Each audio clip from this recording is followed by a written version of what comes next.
নমস্কার বন্ধুরা, WP exam মোটিভেশনে তোমাদের সবাইকে স্বাগত জানাই। আজকে ডাব্লিউবিপি রানের চতুর্থ দিন ব্যারাকপুর এসএসএফ গ্রাউন্ডে ছেলেদের মাঠে ছেলেদের রানের চতুর্থ দিন। তো আজকে দেখতে পাচ্ছ যে মাঠে পাশের হারটা তুলনামূলকভাবে অনেকটাই বেশি। আগের দিনের থেকে মাঠে যে পাশের রান সেটা বেড়েছে। ছেলেরা খুব ভালো সুন্দরভাবে দৌড়েছে, বাড়িতে প্র্যাকটিস করেছে, যার জন্য মাঠে তাদের যে রানের সাকসেস, সেই সাকসেস রেটটা অনেক বেশি। এটা তো খুব আনন্দের কথা, গর্বের কথা। এটা দেখে ভালো লাগছে। যাদের রান হয়েছে তাদেরকে কংগ্রাচুলেশনস পাস করার জন্য।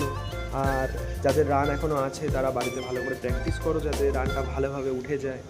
সবাই পাস করে যাও। সামনে কেপি আছে তোমাদের, সেটাতেও কাজে লাগবে। এবং যাদের রান হয়ে গেছে তারা ইন্টারভিউর জন্য প্রিপেয়ার হও। আর যাদের আগের রানগুলোতে হয়নি তারা কেপির জন্য প্রিপেয়ার হও। কেপির রান আছে সামনে, কেপির রানটা পাস করতে হবে সবাইকে। সবাইকে আগে থেকে শুভেচ্ছা রইল। যে রান আছে তার জন্য, যারা রান পাস করেছে তাদের ইন্টারভিউর জন্য প্রিপেয়ার হও সবাই। আমি চেষ্টা করবো একটি ভিডিও দেওয়ার, ইন্টারভিউতে কী কী নিতে হবে, কী কী সাথে রাখতে হবে, কীভাবে যেতে হবে, কীভাবে ফেস করতে হবে, এগুলো নিয়ে অবশ্যই একটা ভিডিও দেবো।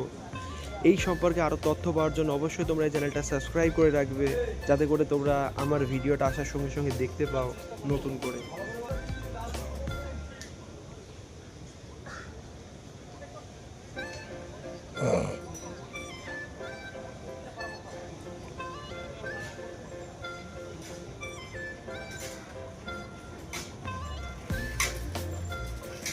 चल चल अबे पातल अबे